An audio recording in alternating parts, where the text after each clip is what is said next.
할렐루야. 오늘 대면으로 예배하며 비대면으로 예배하는 저와 여러분, 우리 하나님은 저와 여러분 사랑하십니다. 우리 하나님은 좋으신 하나님이십니다. 우리 전후좌우로 우리 돌아보시면서 주의 이름으로 사랑합니다, 주의 이름으로 축복합니다, 참자로 졌습니다. 서로 교제하고 여러분 서로 나누시기 바랍니다. 로마서 말씀을 읽었습니다. 로마서는 16장으로 되어 있습니다. 로마서는 16장의 로마서는 크게 두 부분으로 2등분합니다. 1장에서 11장까지 그리고 12장에서 16장까지 2등분하게 되었습니다. 1장에서 11장까지는 기독교의 구원의 교리에 대해서 설명하고 있습니다. 우리는 어떻게 구원을 받았나? 우리에게 우리가 받은 구원은 도대체 어떻게 해서 우리에게 오게 되었나? 어떻게 구원받았는지에 대해서 1장과 11장까지 설명을 하고 12장부터는 그 구원받은 자의 윤리에 대해서, 즉 구원을 받았다면 구원받은 사람으로서 그러면 어떻게 살 건가? 구원받은 사람은 어떻게 살아야 하는가라는 구원받은 자의 삶의 윤리에 대해서 설명을 하고 있습니다. 이러한 구원의 교리와 구원받은 자의 윤리가 기가 막히게 그렇게 아우러진 책 중의 책이 바로 로마서입니다. 그래서 우리가 로마서를 깊이 읽게 되면 우리의 믿음을 견고하게 세우는 그 구원의 교리를 논리적으로 확신하게 됩니다.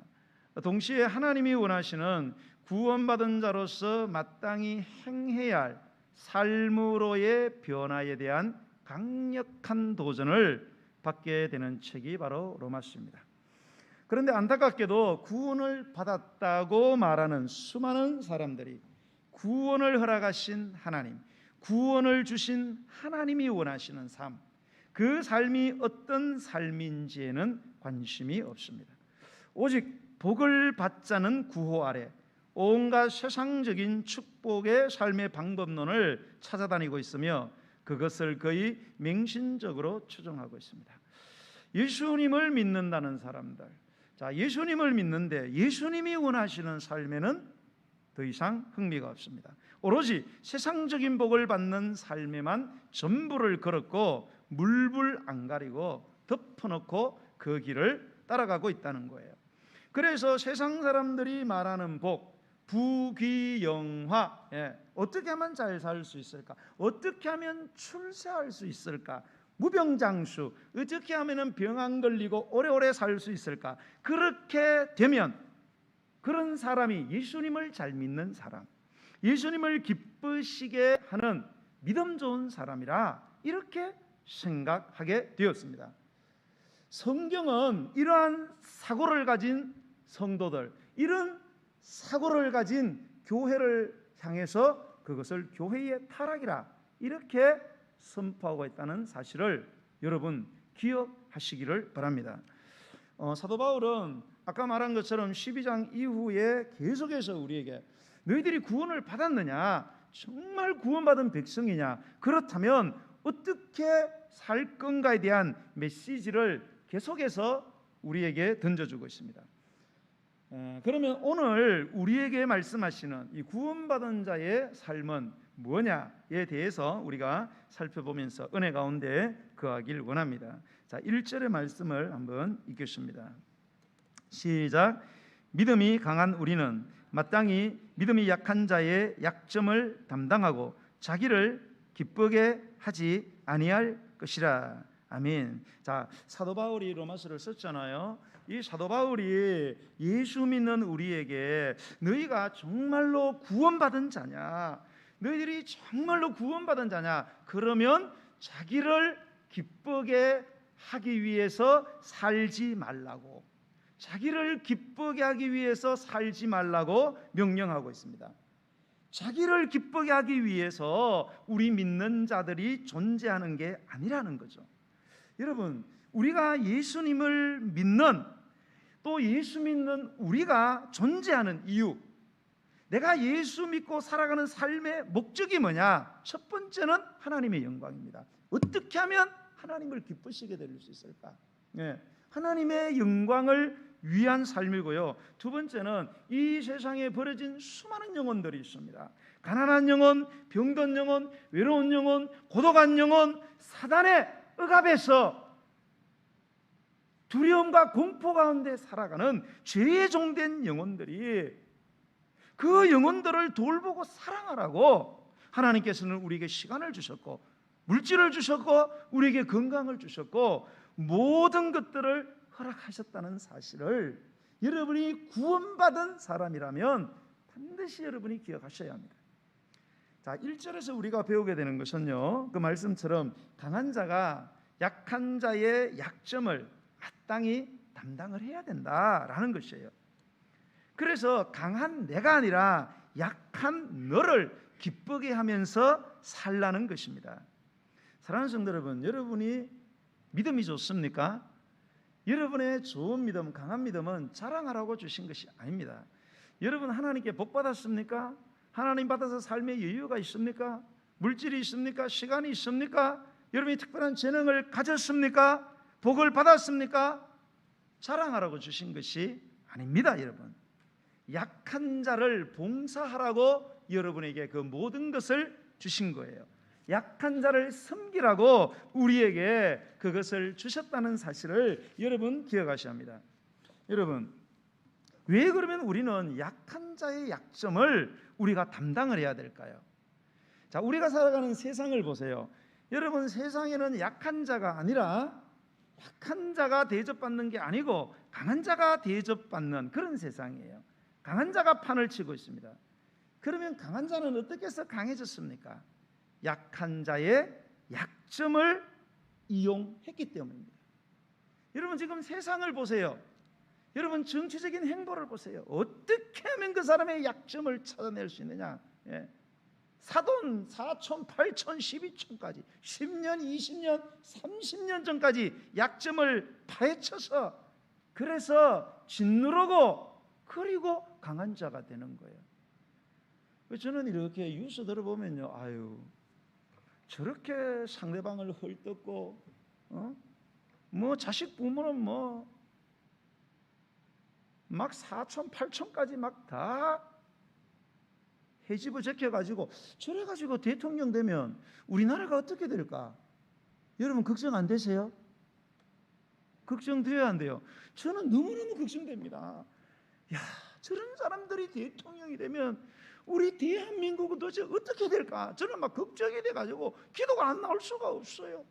여러분도 제발 기도 좀 해주세요. 제발 저러지 좀 말아라고. 물론 정당한 잘못된 것들은 판단을 받아야 되겠죠. 근데 정말로 이대로 가다간 사람 죽이겠어요? 사람 죽이겠어요? 저래가지고 대통령이 되면 여러분 우리가 어떤 세상을 살게 될 것입니까? 그래서 세상은 강한 자가 되는 거예요. 사랑하는 여러분, 여러분의 형제의 약점이 있습니까? 여러분 주변의 이웃의 약점이 있습니까? 이용하지 마시기 바랍니다. 남의 약점과 남의 허물을 가지고 장난하지 마세요. 장난치지 마시기 바랍니다. 여러분의 반려자인 남편과 아내가 약점이 있습니까? 여러분 그걸 가지고 다니면서 말하지 마십시오. 여러분이 섬기는 교회에 약점이 있습니까? 여러분이 다니는 교회의 성도의 실수가 있습니까? 여러분이 섬기고 있는 교회의 영적 지도자의 연약함을 보셨습니까? 여러분 말하면서 여러분 다니지 마십시오. 그런 행동은 예수님 믿지 않는 사람들, 예수 믿는 사람들은 그런 일을 하는 게 아니에요. 안 믿는 사람들 하는 겁니다. 여러분 약점이 있다면 보호해 주십시오. 여러분이 발견한 그 약점은 여러분이 사랑하고 여러분이 싸매어 주어야 할 부분입니다. 그 약점을 강점으로 세워주는 것이 하나님이 여러분을 존재케 한 이유라는 사실, 이것을 여러분 기억하셔야 합니다. 그러면 여러분 왜 우리는 그 연약한 형제의 약점 그리고 치명적인 허물들을 왜 우리는 보호해야 되는가? 왜 우리는 약한 자의 약점과 그런 허물들을 왜 보호를 해야 될까요? 우리가 사는 세상은 그렇지 않는데. 왜냐하면 우리가 믿는 예수님이 그렇게 하셨기 때문에. 도덕 때문에 그런 게 아니에요. 도덕적인 인간이 되기 위해서 그런 게 아닙니다, 여러분. 휴머니즘 때문도 아니에요, 여러분. 그것이 선한 일이고 그것이 인간의 윤리고 인간의 도리이기 때문에 다른 사람의 약점을 받아내고 도와주라는 게 아닙니다. 그럼 왜? 내가 믿는 예수님, 나를 위해 십자가신 예수님이 그렇게 살아가셨기 때문에 그렇게 하라고 성경은 말씀하고 있습니다. 이것이 복음입니다. 예수님은 우리의 연약함과 허물을 다 알고 계셨어요. 여러분, 아시면서 우리를 사랑하셨습니다. 예수님은 우리가 어떤 죄를 지었는지 알고도 사랑을 하셨습니다. 그렇게 사랑하셨기 때문에 예수님은 우리의 죄를 대신 지셨고요, 우리의 병과 절망도 짊어지셨다는 사실을 여러분 기억하시기 바랍니다. 여러분, 만약에 예수님은 하나님이시잖아요. 만약에 하나님께서 우리의 약점을 파고든다면 여러분, 우리가 살 길이 있겠습니까? 예수님이 우리의 죄와 실수를 만약에 들추어내고 지적하고 심판했다고 생각해 보세요. 여러분, 우리 중에 살아남을 사람이 누가 있겠어요? 여러분이 지은 죄를 여러분이 아시잖아요. 내가 지은 죄를 내가 알고 있잖아요. 여러분이 지은 죄를 여러분 만약에 신문에 주보에 실으면 아무도 귀 안 납니다. 아무도 날 사랑해 주지 않아요. 근데 우리 예수님은 그거를 다 알고도 우리를 사랑하신 거예요.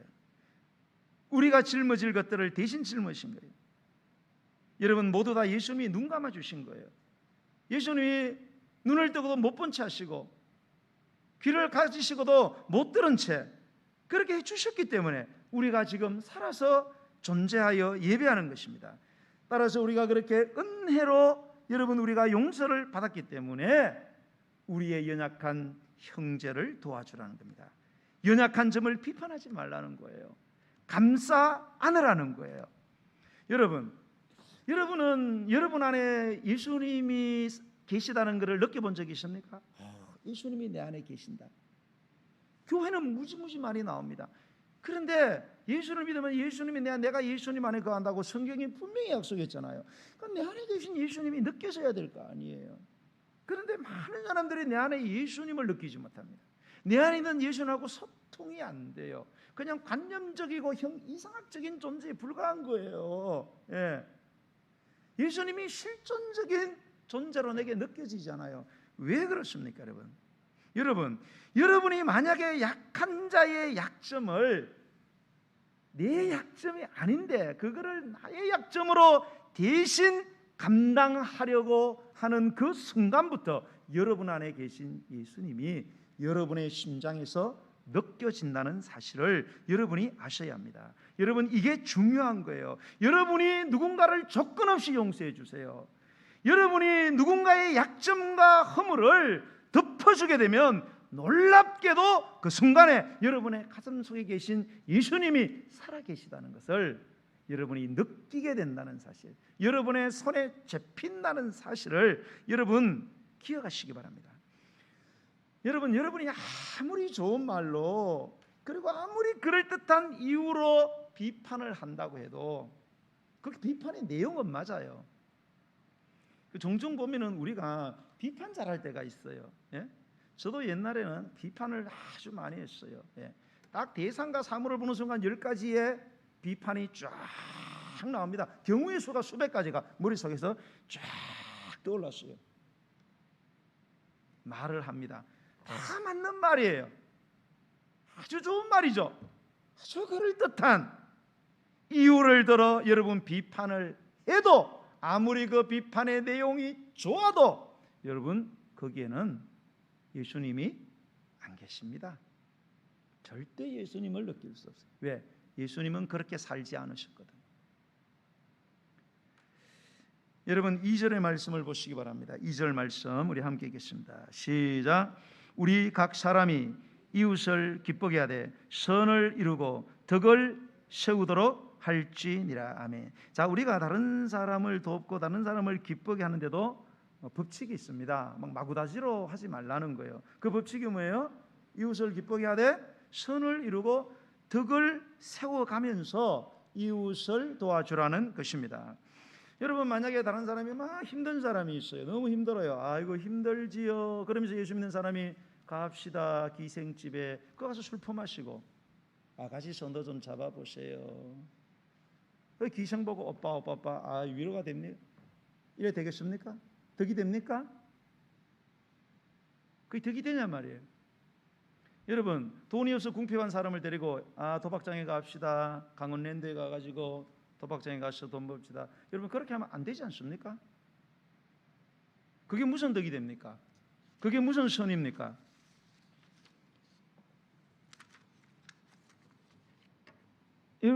어떤 그 여전도사님이셔요. 여전도사님이 얼굴이 좀 이뻤나 봐요.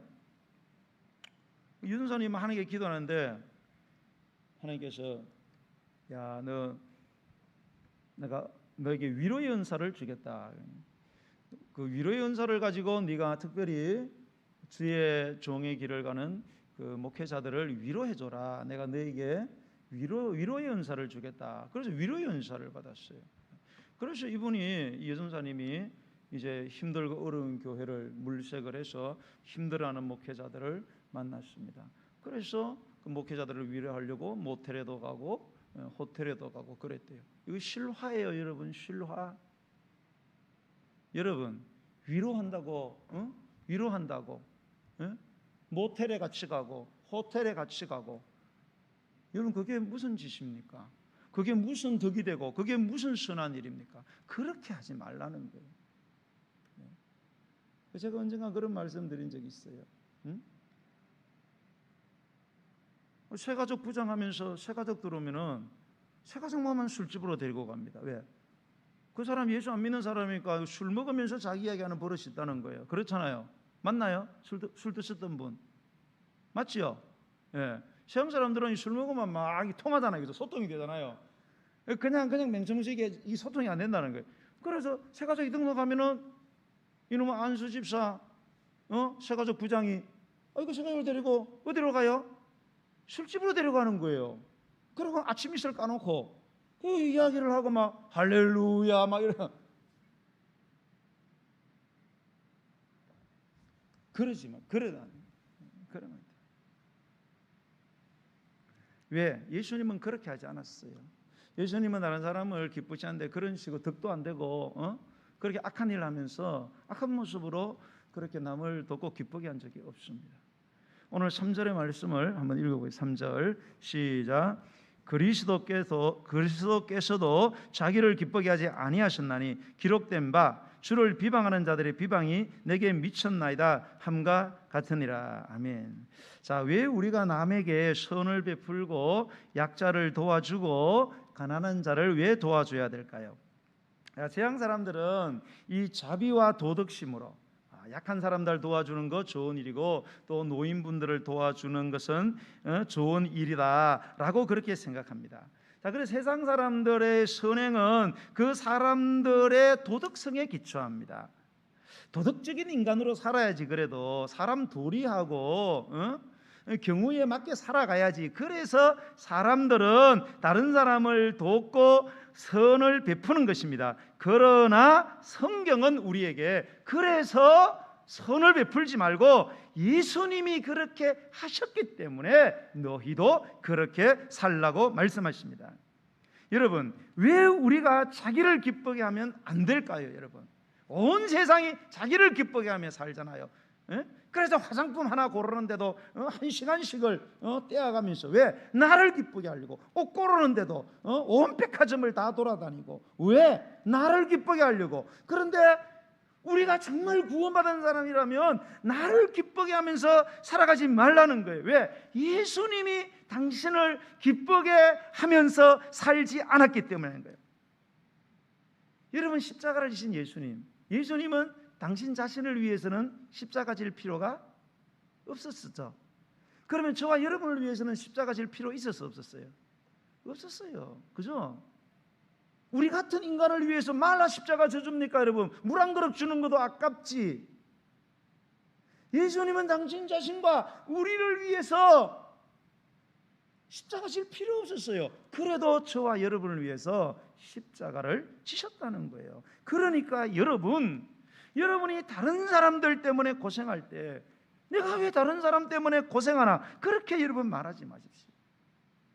왜 나만 이런 고생을 해야 되나 그런 생각도 하지 마십시오. 여러분 갈라디아 6장 9절에 보면 이런 말씀이 있어요. 우리가 선을 행하되 낙심하지 말지니 포기하지 아니하면 때가 이름에 거두리라, 이런 말씀이 있어요. 자, 이 말씀은 굉장히 재미있습니다. 이 말씀을 보면 뭐라고 되어 있어요? 선을 행하되 뭐 하지 말아라고요? 낙심하지 말래요. 이 말이 여러분 아이러니하지 않습니까? 여러분 선을 행하는데 왜 낙심하게 될까요? 좋은 걸 하잖아요. 좋은 일 하는데 왜 우리에게 낙심이 와요? 여러분 좋은 일 하면 어때요? 막 좋은 일 하면 막 가면 갈수록 막 더 기뻐지고 막 옆에서 막 박수 쳐주고 막 할렐루야 막 할렐루야 막 이러고 알아서 막 짜장면 사주고 그러던가요? 예? 여러분이 교회를 위해서 주의를 위해서 막 열심히 막 헌신하고 봉사하고 섬기면은 아이고 집사님 어떤 사람 내 창조 이래로 처음 봤습니다. 짜장면이 뭡니까? 내가 짬뽕 아니 내가 탕수육 사주겠습니까? 여러분 그러던가요? 아무도 그래 안 해줍니다. 선을 행하면요 다 알아주고 박수 쳐주고 상 줄 줄 알지요? 아닙니다. 오히려 더 서운하게 해요. 방해하기도 하고요 상처 주는 말을 합니다. 그러니까 낙심이 되는 거예요. 여러분 꼭 기억하세요. 여러분이 누군가를 돕기 위해서, 여러분이 무엇인가를 섬기고 무엇인가를 봉사하기 위해서 여러분이 노력할 때 절대로 남들이 나를 알아줄 거라 생각하지 마세요. 선을 행하면 낙심이 온다는 것이 성경의 진리입니다. 여러분 이거를 알고 들어가야 돼요. 그러니까 이걸 모르니까 선을 행하다가 전부 낙심하고 다 포기하는 거예요. 그러니까 때가 이르러도 뭐예요? 거둘 게 없는 거예요. 헛고생. 여러분 오늘 그 3절에 보면 바울은 시편 69편 9절의 말씀을 인용하고 있어요. 그 3절 보시면 그리스도께서도 자기를 기쁘게 하지 아니하셨나니 기록된 바, 이 기록된 게 어디 기록됐어요? 시편 69편 9절에 기록이 되어 있어요. 뭐라고? 주를 비방하는 자들의 비방이 내게 미쳤습니다. 정확하게 본문을 보면 주의 집을 위하는 열성이 나를 삼키고 주를 비방하는 비방이 내게 미쳤습니다. 이렇게 했어요. 자, 내 안에는 주의 집, 교회죠. 막 교회를 위한 막 이 열성이 막 나를 삼켰어. 막 열성이 활활 타올라서 막 내가 주의 집을 위해서, 막 성도들을 위해서, 교회를 위해서 막 물질과 시간과 마음과 몸과 정성 막 다 쏟아 부었는데 막 사람들이 할렐루야 이럴 줄 알았는데 비방이 몰려오더라는 거예요. 비방이. 그래 네가 돈이 그렇게 많냐? 그래도 헌금 많이 하냐? 그래 너 잘났다. 네가 많아서 그래 일하는 사람들 짬뽕 사주고 나는 한 번도 못 사주는데 돈 많은 거 자랑하냐? 이 말씀을 인용하면서 예수님께서도 자기를 기쁘게 하지 않고 살아갈 때, 즉 다른 사람들을 도와주고 살아가는데도 많은 비방이 있었다는 것을 말씀하고 있는 거예요. 여러분 어떠세요? 예수님이 다른 사람들을 위해서 십자가를 졌잖아요. 당신을 위해서 지신 것이 아니잖아요. 우리를 위해서 십자가를 졌어요. 다른 사람을 위해서 십자가 졌는데 다른 사람들이 십자가 진 예수님을 보고 뭐라고 말했어요? 박수 쳤습니까? 예수님 너무 고맙다고 막 눈물을 딱딱해서 눈물을 막 흘리면서 막 고맙다고 그랬어요? 아니에요. 여러분 예수님의 진심을 모르고 오히려 비방하고 욕했잖아요. 여러분 왜? 선을 행하니까. 선을 행하는데도 그랬다는 거예요. 사랑하는 여러분, 여러분이 다른 사람을 기쁘게 하기 위해서 살아갈 때 고생이 되기도 할 거죠. 비방을 당하기도 할 거예요. 때로는 억울한 일을 당하기도 합니다. 그러나 여러분 예수님께서도 그렇게 하셨다는 사실을 아셔야 돼요.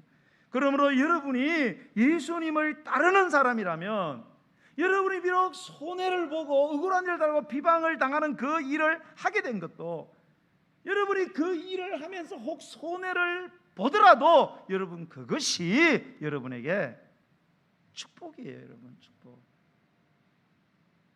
한 번도 아멘을 안 하시네. 축복이에요. 여러분 아멘 좀 해요. 그게 축복입니다. 여러분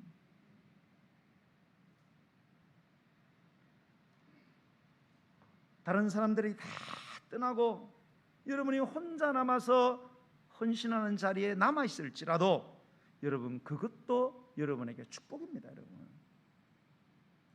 왜 나는 이렇게 열심히 하는데 왜 한 사람도 안 돌아보나? 여러분 그게 축복이에요. 왜요? 예수님이 그렇게 사셨거든요. 여러분 그렇게 사십시오. 그렇게 사는 게 잘 사는 거예요. 여러분, 여러분이 가정에서 여러분 살아갈 때도요, 여러분 자신을 기쁘게 하려지 마세요. 자식 기쁘게 하고 반려자 기쁘게 하고 부모님 기쁘게 하라고 사십시오. 여러분, 이 목적을 가지고 여러분 가정생활 하세요. 여러분 직장 다닙니까? 직장 다니면 내가 어떻게 하면 월급 많이 받을까? 이런 생각하지 마세요. 여러분, 이게 직장생활의 목적이 잘못된 거예요. 여러분, 그렇게 살라고 성경은 야 어떻게 하면 돈 많은 직장 갈 수 있을까? 응? 그러니까 세상 방법 써가지고 어쩌든지 그냥 돈 많은 직장으로 가려는 거예요. 그 직장이 뭐든지 상관없이 그렇게 살지 마세요. 여러분, 내가 어떻게 하면은 이 회사를 다니면서 내가 어떻게 하면 내가 사장을 도울 수 있을까? 그렇게 여러분 사장의 마인드를 가지고 여러분 살아가세요. 그러면 놀랍게도 여러분에게 복이 오는 것입니까? 내가 왜 그래야 되는데? 내가 왜 사장 좋은 일을 시키는데? 여러분 이렇게 살면요 평생 사원으로 있는 거예요. 월급이나 받고.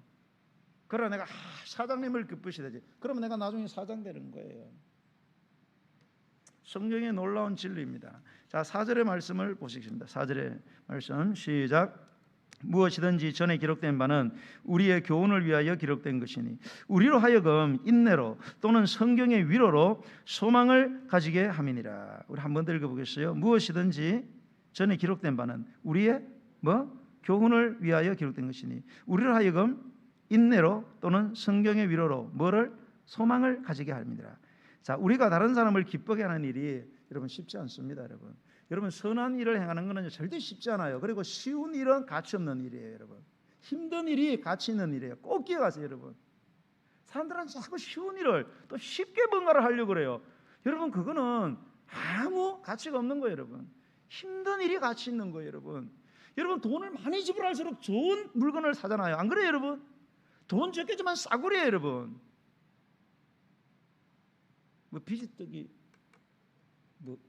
싼 게 비지떡이라고 여러분. 여러분 우리가 다른 사람을 기쁘게 할 때 남모를 눈물도 흘려야 합니다. 아무도 알아주지 않을 때가 한두 번이 아니에요. 여러분, 그래서 우리가 지치는 거예요. 그래서 낙심이 되는 거예요. 그래서 우리에게 필요한 게 뭐냐? 하나님은 우리가 그 일에 소망을 가지고 살아갈 것을 말씀하고 계십니다. 여러분, 그러면 어떻게 우리가 그 어려운 가운데서도 소망을 가지고 낙심하지 아니하고 소망을 가지고 이웃을 한결같이 섬길 수 있을까요?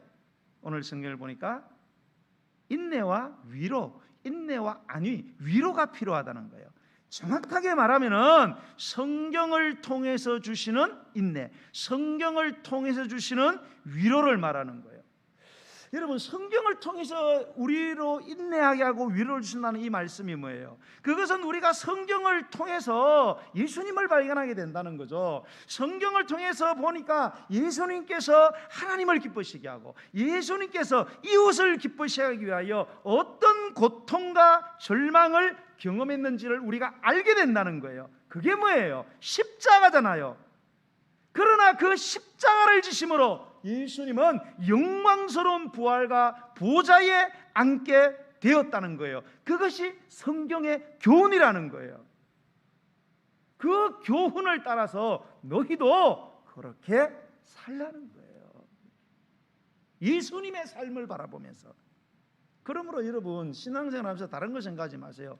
복잡하게 생각하면 여러분 예수 못 믿습니다. 여러분, 신앙은 우리를 구원하신 예수님만 바라보는 거예요. 예수님 생각하시면 돼요. 막 손해보고 힘들고 내가 선한 일을 행하는데도 아무도 안 하죠. 예수님만 생각하세요. 십자가 예수님 달리신 십자가를 여러분 생각하세요. 그걸 통해서 인내하세요. 그 예수님을 생각하면서 위로받으세요.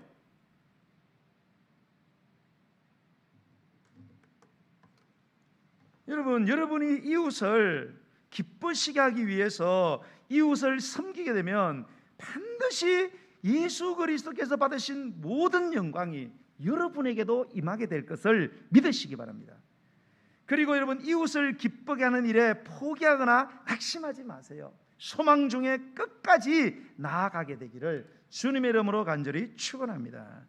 자, 마지막으로 5절과 6절의 말씀을 한번 보시겠습니다. 5절과 6절 시작. 이제 인내와 위로의 하나님이 너희로 그리스도 예수를 본받아 서로 뜻이 같게 하여 주사 한 마음과 한 입으로 하나님 곧 우리 주 예수 그리스도의 하나님께 영광을 돌리게 하려 함이라. 여러분, 교회가 언제 복받느냐? 자, 복받는 교회 같은 뜻을 가져야 돼요. 같은 마음을 가지고요, 같은 입, 같은 말을 할 때입니다. 그렇게 해야 교회가 하나가 돼요. 여러분, 교회가 하나가 되어야 여러분 복이 모여들게 되어 있습니다. 제가 늘 말씀드리는데요, 교회는 싸우는 교회는 하나님이 절대 복 주지 않아요. 복을 못 받게 방해해요. 하나님은요, 있던 복도 다 빼앗아 갑니다. 여러분, 아무리 명분이 좋아도 여러분 싸우면 하나님은 절대 여러분에게 복 주지 않습니다. 여러분의 자녀 가는 길 안 열어줘요. 여러분, 절대 싸우지 마세요. 여러분, 그러므로 여러분 남을 판단하지 마세요. 남을 정죄하지 마세요. 당신 탓이라고 하기 전에 여러분 자신을 돌아보셔야 합니다. 여러분의 그 샤프하다는 비난, 어떤 사람은 그래요. 왜 이렇게 그래 지적하고 핵이 비판하냐고. 내가 좀 샤프해서 그렇다고. 여러분, 여러분의 그 샤프하다는 그 판단과 비판과 그 흠담이 교회의 복을 빼앗고 서로에게 말할 수 없는 상처를 남긴다는 사실을 아십니까? 사랑하는 여러분, 여러분과 같은 뜻이 아닌 사람을 만났습니까? 같은 마음이 아닙니까? 같은 말을 안 합니까? 일하는 방식이 다릅니까? 화가 납니까? 참으세요. 기다리세요. 기다리면 모든 것이 해결되게 되어 있습니다. 그래서 여러분 그런 말씀드려요. 여러분 이렇게 신앙생활하면 성도들끼리 불편한 관계 맺을 때 있습니다. 막 속이 상하고 자존심 상하고 막 화가 나잖아요. 그러면 여러분 최소한 하루는 무조건 참아야 됩니다. 그 하루 동안은 아무한테도 이야기를 하면 안 돼요. 여러분, 그러면 말이 막 나온다니까요. 막 나와요. 막 할 말 못할 말 막 나온단 말이에요. 그러면 싸움이 되는 거예요. 상처를 주고. 그러니까 하루는 참으세요. 하루는 참고 나서 그러면 정신이 돌아온다니까요.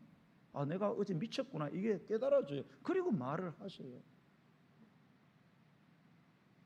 여러분, 참으면 다 해결되는 거예요. 참지 못하면 모든 걸 잃을 수도 있습니다. 여러분, 예수님도 참으셨어요. 나와 생각이 같지 않고 나와 방식이 다른 사람을 참으십시오. 기다려 주십시오. 함부로 말하지 마시고 성급하게 결론 내리지 마십시오. 생각나는 대로 비판하지 마십시오. 하나님의 때가 있을 거다. 하나님의 때가 있을 것을 믿으셔야 돼요. 그리고 여러분 기도해 주시기 바랍니다. 그것을 성경은 사랑이라 이렇게 했어요.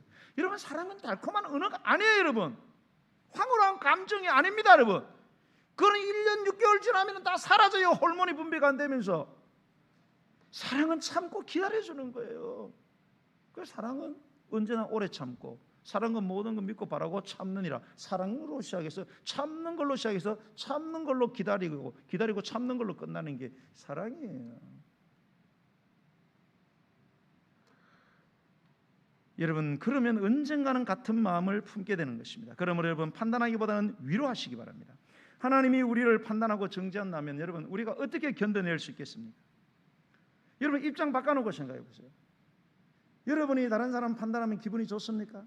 다른 사람이 여러분의 약점과 허물을 떠벌리고 아무 사람에게나 다 핑기고 다니면 여러분 그 사람과 가까이 하고 싶고, 누군가가 나를 자꾸 지적하고 책망하고 나를 설득해서 고치려고 하면 여러분 고치시겠어요?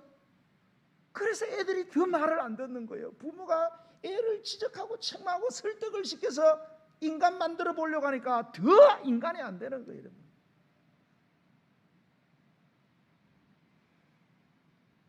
여러분, 내가 싫으면 남에게도 하지 마시기 바랍니다. 여러분, 위로의 사람이 되십시오. 나쁜 말 하지 마세요. 회개하라고 함부로 말하지도 마시고요. 여러분, 회개는요, 우리가 회개하라고 회개하는 게 아니에요. 여러분, 회개는 하나님이 시켜줘 회개하는 거예요. 하나님이 회개시켜도 회개 안 하는 게 인간입니다. 여러분, 성경 보세요. 구약의 광야 생활. 전지전능한 하나님의 손대도요, 인간이 회개 안 합니다. 마음 굳게 먹으면. 그런데 우리가 어떻게 회개시키겠어요? 회개 안 됩니다. 그래서는 제가 설교도 막 여러분이 회개 안 할 거 다 알고 있어요. 여러분 안 고쳐도 저 별로 마음 안 상합니다. 때가 되면 하나님이 회개시켜 주시겠지. 근데 웬만하면 제 설교 듣고 회개하는 게 훨씬 낫습니다. 하나님이 여러분 회개시킬 때쯤 되면요, 여러분 팔다리 한두 개씩 다 떨어져 나갑니다.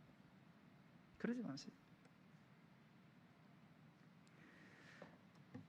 회개는 하나님이 시켜주시는 거예요. 우리는 그저 안타까운 마음으로, 우리는 그저 사랑하는 마음으로 격려해주고 다독거려 주십시오. 그러면 같은 뜻, 같은 마음, 같은 말을 가지고 하나님께 영광을 올려드리는 그런 축복을 받게 되는 것입니다. 그러므로 결론적으로 우리가 7절 말씀을 한번 읽고 마치겠습니다. 7절 시작. 그러므로 그리스도께서 우리를 받아 하나님께 영광을 돌리심 같이 너희도 서로 받아라.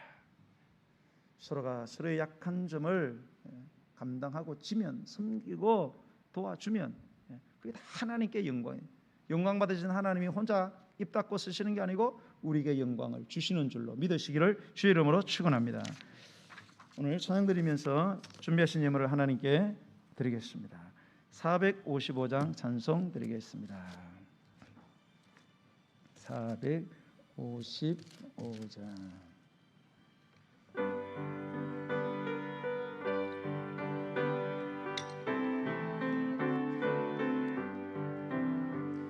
주님의 마음을 본받는 자, 내 평강이 넘쳐남은 험악한 세상을 예길하며 하늘로부터 임함이로다.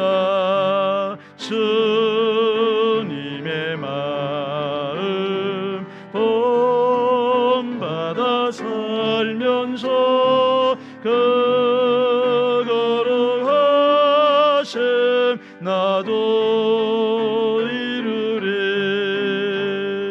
주 모습 내 눈에 안 보이며 그 음성 내 귀에 안 들려도 내 영혼 날마다 주를 만나 신령한 말씀 늘 배우도다. 주님의 마음 본받아 살면서 그거로 하심 나도 이루리. 가는 길 거칠고 험하여도 내 맘에 불평이 없어짐은 십자가 고난을 예견하신 주님의 마음 본받으라. 주님의 마음 본받아 살면서 그거로 하심 나도 이루리.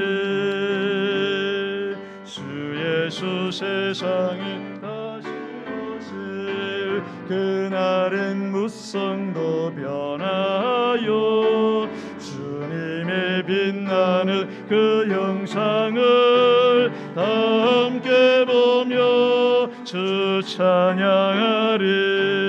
주님의 마음 본받아 살면서 그거로 하심 나도 이루리. 오늘 우리 기도하기 원합니다. 성도 여러분, 우리가 정말로 구원 받았습니까? 저와 여러분이 정말로 예수 믿습니까? 우리가 정말 예수 믿는다면 우리가 어떻게 살아야 됩니까? 예수를 믿는 사람은 어떻게 살아야 됩니까? 내 마음대로 살고 내 나름대로 살고 내가 정한 규칙대로 살면 됩니까? 아닙니다. 여러분, 예수님 말씀대로 살아야 됩니다. 하나님이 우리에게 주시는 말씀대로 살아가는 것이 믿음의 사람들입니다. 여러분, 우리가 믿는 믿음의 대상 예수님은 어떻게 살았습니까? 어떻게 사셨습니까? 자기를 위하여 자기를 기쁘게 하지 않고 하나님을 기쁘시게 하시고, 그리고 우리를 기쁘게 하기 위해서 질 필요도 없는 십자가를 일부러 지었습니다. 그렇게 하셔서 우리에게 삶의 본을 보여주었습니다. 여러분, 예수님을 잘 믿는다는 것은 무엇인가를 만들어내는 것이 아닙니다. 그러니까 예수님을 따라가면 돼요. 예수님이 그냥 하신 대로 하면 되는 거예요. 선한 일을 행하다가 핍박을 받고, 선한 일을 행하다가 욕을 얻어먹고, 선한 일을 행하다가 손해를 보고, 그렇게 사는 거예요. 그렇게 예수님처럼 사는 겁니다. 그렇게 십자가 지고 사는 거예요. 그러다 죽으면 어떻게 해요? 죽으면 부활하면 되는 거예요. 왜? 예수님이 부활의 첫 열매가 되셨잖아요. 그러므로 성도 여러분, 오늘 이 시간에 정말로 내가 하나님 백성, 하나님의 자녀라고 하면서 나는 지금 어떻게 살았습니까? 도대체 누구를 기쁘시게 하며 살았습니까?